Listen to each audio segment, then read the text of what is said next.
Буквально только что закончился сигнал воздушной тревоги. Слава богу, в городе все хорошо. И надеюсь, нам сегодня ничего не помешает пойти и посмотреть на очень и очень интересное место. Всем привет из Одессы. У нас сегодня в городе вышло солнышко, так замечательно пригрело, но вот порывы ветра не радуют, потому что периодически просто сносит голову.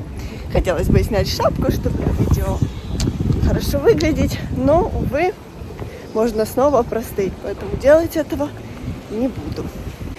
Смотрите, какие порывы ветра в ресторане. Просто упал декор, здесь всегда стоят велосипеды. Один из них не выдержал и упал. Сейчас ребята выйдут и его подымут. Ну, а мы пойдем с вами дальше. Как вы видите, в городе уже забрали все летние площадки, убрали. Все теперь сидят только внутри. То, что на улице, это делать нереально. Некоторые заведения так настолько красиво украсили свои фасады, что просто появились такие новые локации для фотосессий в городе, возле которых невозможно пройти мимо и не сделать фотографий. Если зайти в социальные сети, то у всех есть фотографии возле этих ресторанов.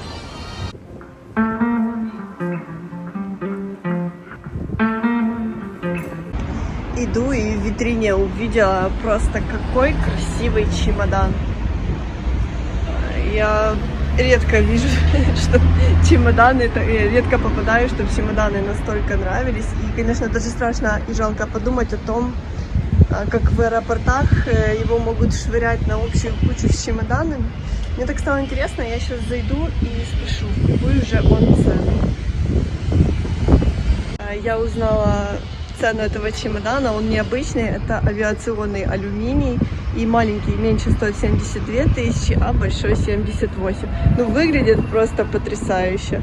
Так что, если хотите, приезжайте в Одессу, в центр, и покупайте такие чемоданы. Днем эти все украшения выглядят, конечно, красиво, но вы не представляете, в какую сказку превращается город, когда на улице темнеет. Самое главное, чтобы был свет. Посетила меня сегодня идея показать вам одну из жемчужин Одессы, которая по праву считается таковой. И сейчас мы пойдем ближе к ней и даже зайдем внутрь.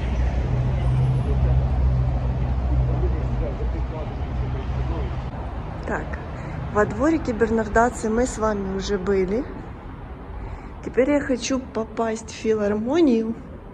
И я не знаю, через какую дверь это можно сделать, потому что центральная дверь, поскольку здание находится на реставрации, закрыта.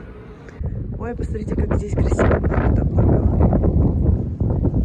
На сайте написано, что филармония работает в обычном режиме. Несмотря на ремонтные работы, здесь проводятся и представления, и концерты. Так что, если вы любители этого всего и вы живете в Одессе, то, конечно, можете сюда приходить. К сожалению, моя задумка не удалась, потому что филармония сейчас все-таки на ремонте. Выглядит она волшебно. Она являлась одним из самых дорогих зданий в городе после оперного театра, и очень хотелось бы показать вам ее сегодня изнутри, но мне сказали, что там сейчас темно и ничего не будет видно. Поэтому покажу вам, как выглядит в нее вход. К сожалению, сейчас нельзя туда пройти и снять это все на видео, но мы обязательно с вами ее когда-то посетим. И вот я живу в Одессе, каждый раз я приезжаю в центр города, и мне хочется вот все время любоваться его красотами, его архитектурой. И в такие моменты понимаешь, настолько у Одессы огромный туристический потенциал, и очень хочется, чтобы после войны он становился, чтобы город развивался в туристической отрасли еще больше, и чтобы наш город посещало как можно больше туристов из разных стран мира. Это действительно круто, и это все нужно развивать и приводить город еще больше в порядок, чтобы каждому жителю из других стран все-таки хотелось сюда приехать и посмотреть, что же такое Одесса. Одесская филармония является одним из архитектурных шедевров города, и это правда. Здесь можно приходить и просто всматриваться в детали. Ну и у этого здания своя богатая история. Изначально это было здание предназначено для торговли, новая торговая биржа, а только с 1946 года сюда переехала уже Одесская филармония. Эта история долгая, и мы еще обязательно ею с вами поделимся. Недавно, примерно месяц назад, ходили с вами здесь была такая осенняя атмосфера. Сейчас уже листьев нету, все везде чисто. Посмотрите, обратите внимание. Сейчас город ждет снег. Обещают, что в воскресенье в Одессе и в Одесской области может пойти снег. И все очень этого ждут, потому что только особенно тогда чувствуются праздники. Когда голубое небо, картинка просто невероятно красиво выглядит. Сегодня немного пусто, на дорогах пусто. Наверное, все постепенно переместились в супермаркеты, чтобы покупать подарки и покупать продукты, уже готовясь к Новому году. К сожалению, в связи с законодательством Украины, в связи с тем, что сейчас военное положение, выходных на Рождество, Новый год и 31 декабря не будет. Возможно, работодатели кому-то и будут давать выходные, но на государственном уровне все эти дни будут рабочими. Поэтому не всем удастся хорошо отдохнуть в новогодние праздники, к сожалению. Надеемся, это будет последний год так. И в следующем году у всех уже будут снова выходные, как и раньше. Сегодня утром прочитала важную новость. Ой, что бахнуло, аж страшно стало. Сегодня утром прочитала важную новость, особенно для тех людей, которые часто ездят за границу. И сейчас расскажу, в чем она заключается. С 1 января при пересечении границы раньше можно было оформить зеленую карту прямо на месте и поехать себе дальше.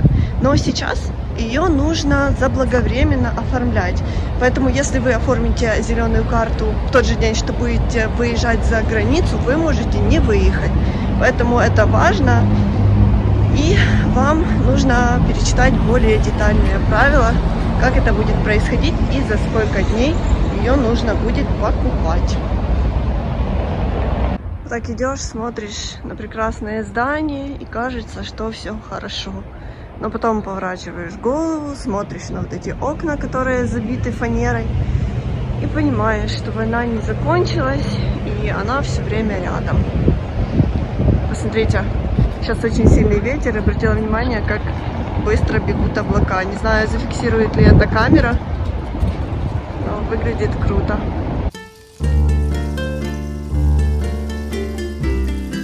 Плохое настроение.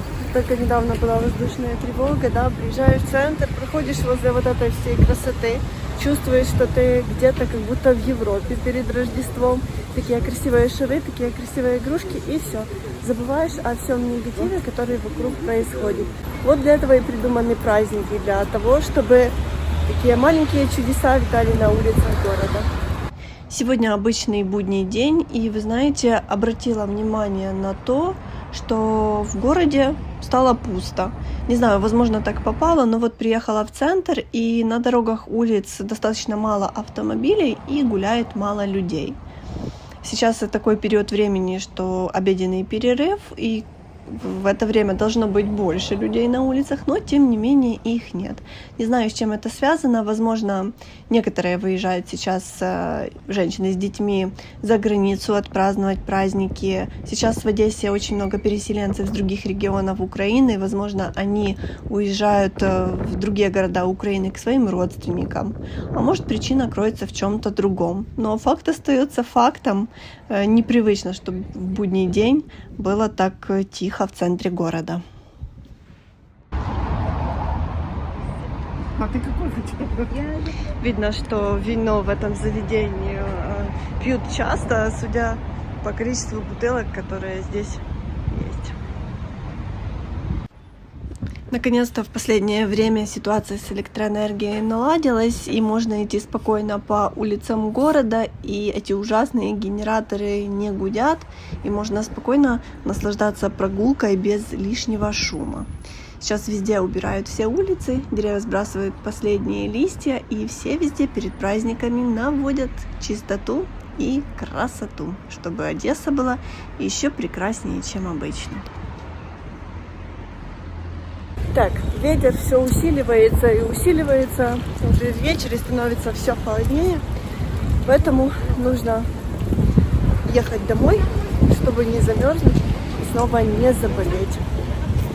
Желаем всем хорошего дня, хорошего настроения, тихого дня в первую очередь для украинцев. И чтобы у всех наших зрителей все было хорошо.